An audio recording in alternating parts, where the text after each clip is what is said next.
At Dave Cooper Live, we connect the industry leaders in the architectural, engineering, and construction space with the people, the products, and the processes to help them build it better.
All right, welcome everybody to Dave Cooper Live, where we bring you the people, the products, and the processes, helping us all to build it better. And today you are in for a treat because we're talking about a company that builds homes like spaceships. That's right, net zero, off-grid, tiny homes with self-enclosed septic systems, self-enclosed water purification systems. That's right. Today, we're going to welcome Tinybox and Tinybox CEO and co-founder, Oliver Zhang, as we showcase their moonshot solution for housing affordability and decarbonization. But we can't do any of this without all of our supporting members. So let's give a quick shout out to them, and then we're going to get right into it. Forward Solutions Group is successfully driving companies to succeed where others have failed. Are you looking to start a factory? Optimize your existing factory, streamline your production, or take your team to the next level? Whatever your needs are, Forward has a solution for you. Reach out to Ben at forwardsolutionsgroup.com.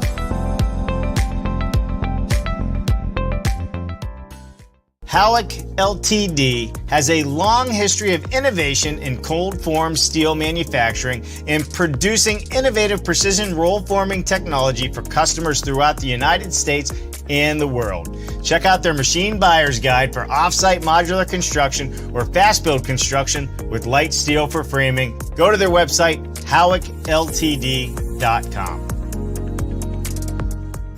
Brought to you by Greatech, one of the largest Autodesk partners globally and software developer of the PowerPack, Advanced Design, Advanced Steel, and the StruxSoft product line. The complete solution to automate wood and light gauge steel framing, design, and documentation all the way out to CNC output, model, design, and manufacture with StruxSoft. Learn more at StruxSoftSolutions.com.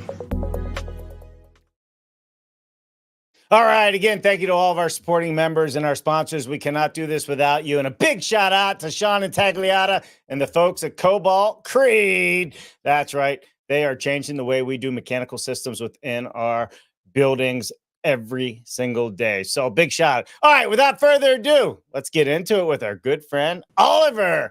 Oliver Zhang. How are you, sir? I'm doing well. Thanks. Thanks for having me on the show. So, Oliver, here I am. I'm in Washington, D.C., in the Washington Mall, and I'm walking down, and all of a sudden I see this shiny glass ADU structure of a building reflecting the sunlight and the greenery and the Capitol right back at me. So I'm excited to have you on the show. I'm excited to talk about what you guys have designed and built. But first, We want to know everything about you, Oliver. From the moment you were born to this very moment in time, do not leave out any of the good stuff from the hospital, or we will have your mother. And I guarantee when she comes on the show, it could get quite embarrassing. But first, let's hear where you come from, what you do. Perfect. So the story really starts with when I was 9, we immigrated to Canada. And the first home we had was like this fire damage home because that's what we can afford at the time. And that really left like a deep, emotion to me. Like I've always been passionate since then to like, how can you build housing faster, cheaper? How do you make it so nobody has to live in this? I remember like when I was 13 or 14, like we had a little bit more money and we were looking to buy a house. So I went to visit a few prefab factories. I was like, hey, mom and dad, like we can buy this much cheaper than your traditional homes. And then I realized, okay, well, it's not just the house. You also need the land. You also need utilities. It's complicated to put a kit apart together. Then fast forward to it's like when I had a job, like after I graduated, decent job, decent salary, but still like everything, the housing seemed so expensive. I was in Toronto at the time, like, and at some point I took a long road trip to across North America, drove like a 2-door sports car from Toronto to California all the way to Alaska. And along the way, I was like, why am I trying to pay like $1 million for a condo in downtown when I could just have a bunch of houses all over the country and places where land is much cheaper? And then I realized, okay, well, it's not just like buying a house is not just like shopping on Amazon. You can't just click a button and a house shows up somewhere and you move in within a few days. Like each one of these houses will take a lot of time and a lot more money than I thought. So that's kind of the origin stories of like, okay, well, there has to be a way to right. build much easier and cheaper. Like you can order a house on Amazon. Are you going to be able to order these on Amazon? We will definitely put it online so that the shopping experience is like you click a button, the house shows up anywhere, and you move in within a few days. Whether we put it on Amazon depends on if they want to charge us 15% or not. On a house, it's a little bit much, but that is the experience. The Amazon Prime experience is what we want people to have. Like you don't need to worry about utilities or anything really. Just move in. Just bring it, set it up, and you're good to go. And we're going to jump into all of that. I mean, to include the wastewater that can be reused and drank. Well, I'm still not there yet. You almost had me at the National Mall considering it, but I do understand how it works. And that's why we call it a home like a spaceship, because it is very much self-contained. Like you're saying, you can order it and you can just move into it. Oliver, before we hop into this, why don't we pull up your deck? I'll pull it up for you here, and let's kind of talk a little bit about the company, what you guys are, where you're moving to, who the consumer is. Walk us through your pitch deck, so to speak, here, and then we're also going to get into showing a bunch of photos and maybe some videos of your product. Perfect. Yeah. So really, the problem that we're trying to solve, as you mentioned, what we're building, as you mentioned, is like we were building a house that can be assembled anywhere. It's fully self-contained. And really the problem we're trying to solve is that housing is complicated. It involves many different pieces and steps before building a house. It's not just the building, it's all the utilities, so water, electricity, foundation, sewage, et cetera, et cetera. And then there's transportation. So it's really many different steps to building a house. And even things like prefabricated houses or 3D printed houses, like they still need more than a lot of steps to getting there. And so what to eliminate all these steps, what we created essentially is a kit of parts that can be assembled like Legos. So that's the building envelope itself. It has what we call super SIP panels that not only is insulated and structural, but also is weatherproof, can click together to be assembled very easily, can have a vacuum core, so it's ultra insulated up to R60. And so your building structure, the building itself gets assembled very quickly. It can be flat packed. It can be shipped flat packed, so you don't need a crane or heavy equipment. And then on top of that, there is the utility component, because you can build a house in 2 days, but if you still need like 3 months to get your septic and well and your utilities, then you can't move in, right? So that's why we develop all these systems where so on the electric component, there's the solar. We use solar and batteries, and that's because we have these ultra insulated walls, which means we don't need a ton of electricity to heat or cool the house. And then on the waterfront, like you mentioned, it's a bioreactor that will purify and recycle a lot of your water, so that you don't need to hook up into a septic tank. And all of that is modules that you can just plug and play. It gets shipped. You can use it right away. So you don't need to dig anything. You don't need to wait for months before your house is ready. Like, it just gets everything's instantly ready. And how do you get rid of the sludge that does build up that is not reused and recycled? Is it just like a septic system, or you go to like an RV dump place and just dump it? So we don't need to drive it around. So it is similar to a septic where you do need to empty it, but there is a valve that you can open, and you can dump it into like a cartridge or a bladder, and it's not something that you do every week, right? It's something that you do every 6 to 24 months. And so it's fairly infrequent. And then that turn a valve, close the valve, you don't have to see it. You don't have to look at it. It can go into your compost, or you can go into like your compost bin. Sure. For the garbage. And then what about the power to constantly run this? I know it's 100% solar, but I'm assuming there's got to be some battery backups and some other backups. Let's say if we have a week full of rain in Washington State somewhere. Yeah, absolutely. So we do have batteries. So generally what we do is like we will model kind of like based on historical data, this place has this much sun, and the worst case scenario in the last 10 years was, like you said, 5 days of rain in the winter, you needed a lot of electricity, and it was not sunny at all. So that was so we would model this, and we would essentially have enough solar and batteries to kind of last through those, in your example, 5 days. But really, like what helps all of this is that with the insulation, we just don't need a lot of power to begin with. Like to run your fridge or run a computer, that's not a lot of draw. Right. It's really the heating and cooling that's the main draw. So. Yeah, and you were saying, I mean, these walls are an R60 wall. Is that correct? Yeah. The side wall. Exactly. So we've tried. The reason is like we want to avoid having to connect to the grid, and so with that insulation, how can we have enough insulation that happens? And so to do that, we essentially it's a SIP, like a super SIP panel that has not only kind of the foam core, which we have a polyurethane core, but actually inside that core there's a vacuum insulated panel, and then on the outside there's steel, like weatherproof steel on both sides, so that the whole panel is structural and weatherproof.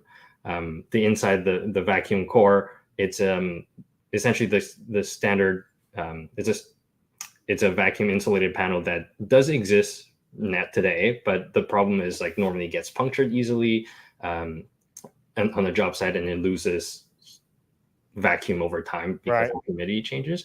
And that's why we create that process to kind of sandwich everything inside the foam, the polyurethane foam, and the steel, so that there's no risk of puncture. And it's protected from the ambient humidity.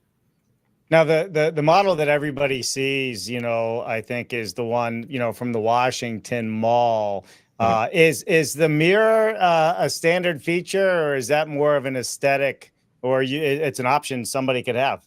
Yeah, it's an option. We first made the option because we're like, we want to make it shiny. We develop all these technologies. We want to tell the world we want to be shiny, and it's just a marketing thing. But then we realized, well, there's two very practical benefits to it too. If you're in the middle of the woods, or like your house becomes the forest, it's actually very immersive. And then if you're in the middle of the desert or like somewhere where it's hot, it will reflect the heat out. Right. That said, it is not necessarily for everybody, that finish. Like we do have a more traditional like vertical wood slats and wood composite. Sure. And really we can put any sort of siding you want, because the SIP itself is waterproof and vapor barriered and everything. So really it's just an aesthetic. You can put logs on the outside to make it into a log cabin. That also works. Sure. Well, I kind of pulled your pitch deck off. Are you done with it, or you want to continue on with it? I mean, I think we cover most of the problem in this. Right.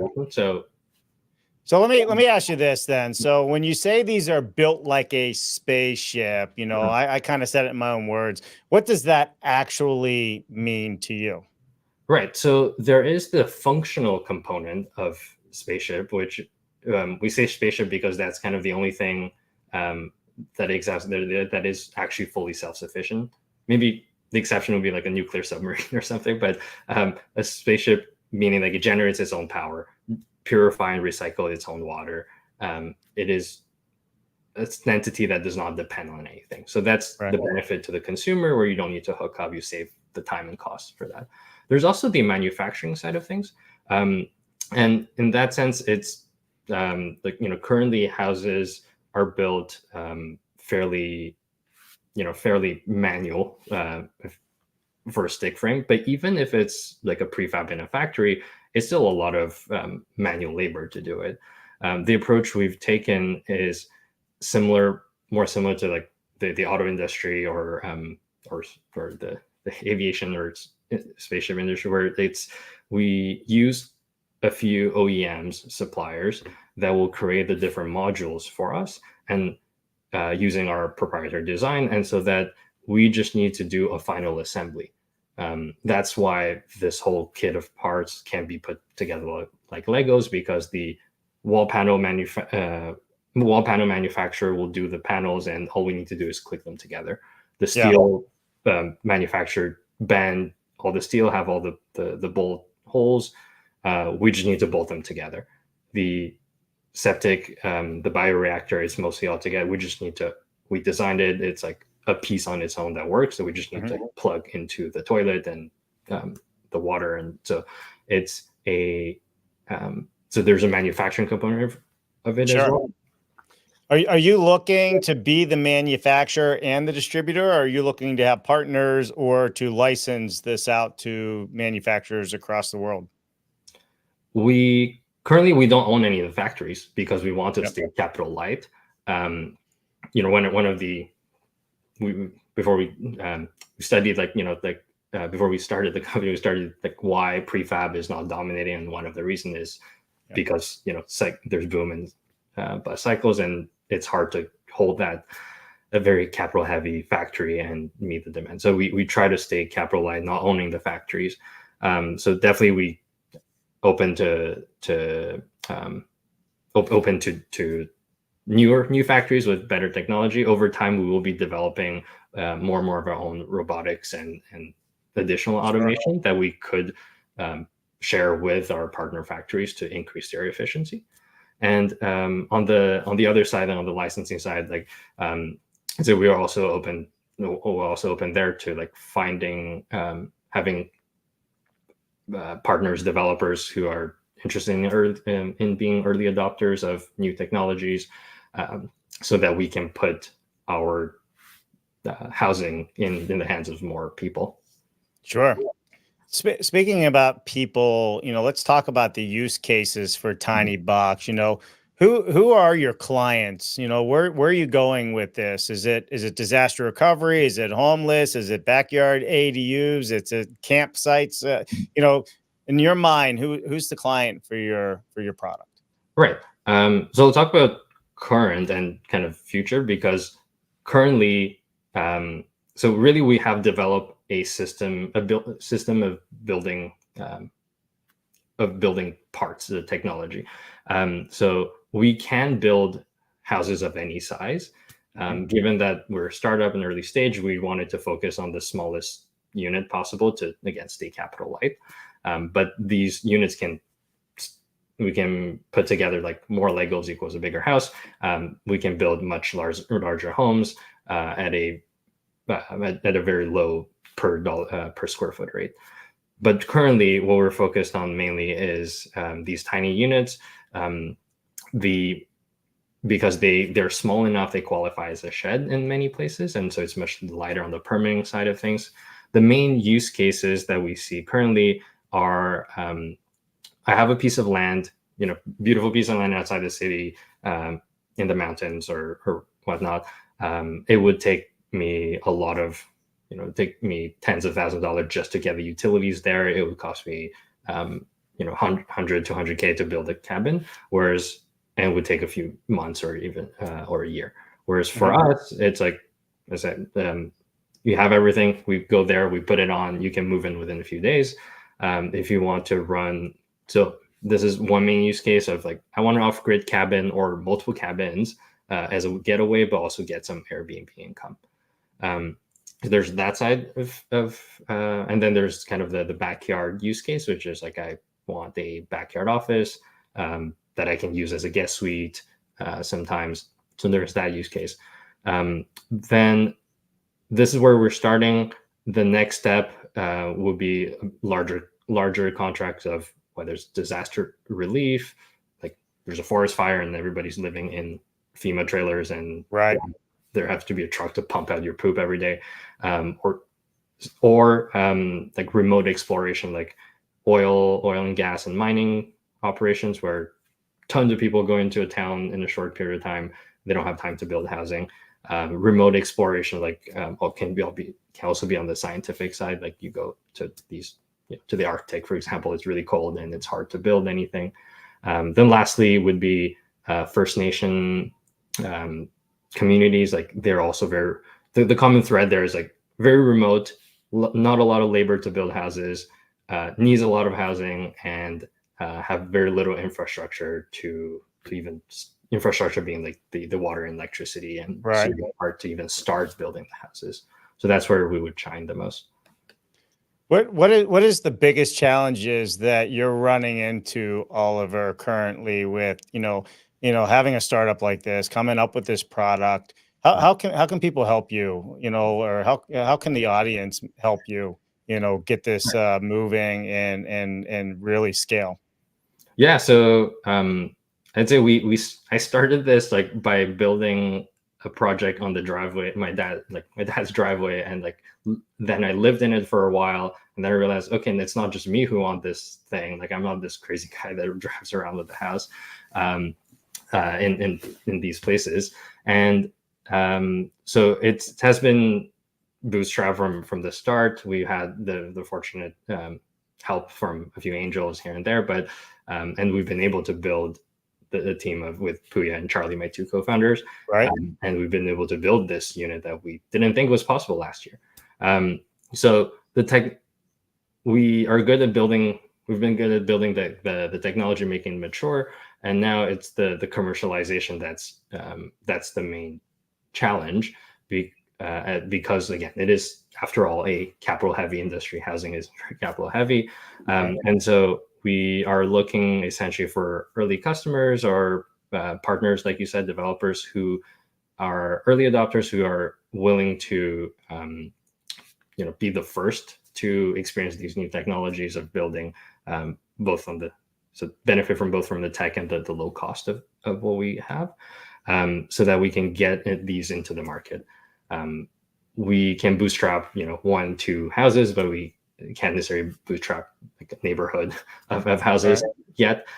So that's where it would be the most helpful, is like having, partners who would partner with us to build larger quantity of these units. Right, for sure. Well, I mean, just kind of looking at, the photos and the pictures, and you waking up in the beautiful forest or the mountains and the trees and everywhere else, I think, this is what it's about. And there's a big movement right now with the ADUs and the tiny house. And you took it to a whole nother level with off-grid living, right? Where you can just order one of these and put it in the backyard, and within probably a few minutes or an hour or two, you're fully functional inside your own little ADU or apartment or whatever it is you want to call it. Yeah, exactly. There is, like, when we talk to our early customers, there's a ton of a lot of people have land that's actually fairly affordable to buy in very beautiful places. Housing is only expensive in the very small, tiny, parts of cities in America. So you can live much more affordably if you were to just build something on a cheaper piece of land outside, but it's really hard to build. And that comes back to like what I wanted to do and couldn't do it. And so I had to do it. I had to build that first version myself. What about air conditioning? Is there air conditioning in this? Like, is it made for all climates or is it made for certain climates? No, it will have a mini split in there for this size. If it's larger units, we can put like a larger heat pump, but the air would be conditioned. The insulation, again, it's better than the houses of that area. Like, and so it can withstand very cold. I'm from Canada. Like I've lived in the first version, which is less insulated in Canada, and I have put and been in the desert with this as well. So whole range of temperatures, the insulation, and some of the passive elements like the mirrors to reflect the heat or more darker to kind of absorb the heat would be so it can go into any temperature. Got it. Will the solar run the heating and cooling as well? Yeah. So we would have batteries to compensate for night. But again, like based on from just the theoretical thermodynamic calculation for a unit this size, for a 40-degree difference of freezing outside, comfortable inside, is in the order of like about 400 watts. Obviously, the reality is going to be a little bit more, but it's very little draw. That like 400 watts is like 3 people's body heat. 4 people's body heat. So you really don't need a lot of it. And so solar is plenty. We would, in extreme climates, we would consider putting a backup combustible burn, something that burns basically, just in case it's minus 40 or something. So for long periods of time, right? So how do I get one, Oliver? I want one. So I got like 50 grand burning a hole in my pocket. I wish I did. I'm just saying that. But let's pretend I do, and I want one of these. What is it that I need to do? Yeah, we would you just call me or email me at oliver@gotinybox.com. You can take a look at the website to kind of look at what options you need, but essentially we would have an initial chat. We would look at, okay, this is your land. This is your, these are what's allowed in your area. This is the way we can build this without going through like 6 months of permitting. We would pick out the options and we would build it, ship it, assemble it. The assembly only takes a few days and you can move in. I'm blown away. Great. I'll expect to see mine in a couple weeks. Then after the show we'll write it all up and get to it. So speaking of high performance homes, right? I definitely always just want to keep giving that shout out to our good friends at Cobalt Creed for everything that they're doing. Cobalt Creed is a dealer distributor for the Unico system, which is a small duct energy efficient central HVAC for homes and businesses. They've been on this old house over 30 times. You definitely want to check them out. So check Cobalt Creed out and learn everything you can learn about them. Oliver, is there anything that I did not cover that you want to make sure everybody knows about? And also, like I said, we get a lot of investors and people interested in coming into this industry and helping out. What is it you're looking for that people can help with on an investment or financial level? Yeah, I would say the one thing that summarizes how we about our product is, like, if you think back in the days, right? We build houses with a brick. You put more bricks and you arrive at a house. Obviously, that's not great because of insulation and all of these things, but it was simple and it was quick. And then there has been a lot of things that like basically the stick frame industry built with multiple layers to compensate for insulation and vapor bearing and everything. So it become more complicated but more performant home.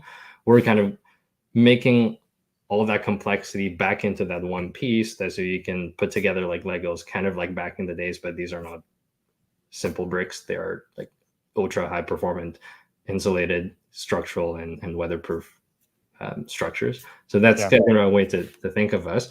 And yeah, I'd say like if you're interested in learning more about what we do, interested in if you have a piece of land or you want to try out some of these new cool technologies, please give me a shout. Like we'd love to see what we can build together with you.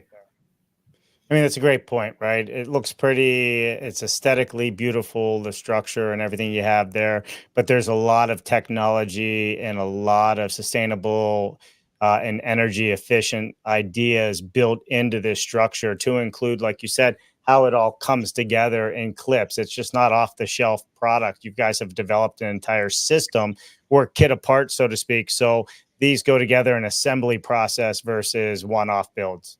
Is that correct? Yeah, exactly. Yeah, perfect. Well, listen, Oliver, we appreciate you having you on the Dave Cooper live show. I really, truly wish you and Go Tinybox all the success in the world. And I wasn't kidding. I would have one of these for a studio or at a camp or anywhere in a heartbeat. So we may be talking. Yeah, absolutely. Yeah, call me after. Yeah. All right. Ring me up, man. All right. Cool. Oliver, don't go anywhere. But for the rest of you out there, thank you for tuning in. And as always, we can't do this without all of our supporting members. If you want to be a supporting member of the Dave Cooper Live Show, just send us a private message on LinkedIn here or YouTube, and we will get back to you and see if it is a good fit for us. Outside of that, you stay right there, Oliver, and the rest of you, make sure you thank these supporting members as well. What an amazing show. Thank you to all of our sponsors for helping us to continue to bring all of these innovative conversations to all of you out there. Please visit them, see what they have to offer you. And as always, subscribe to the YouTube channel and ring that bell. It would mean the world to us. I'm Dave Cooper. Thanks for watching.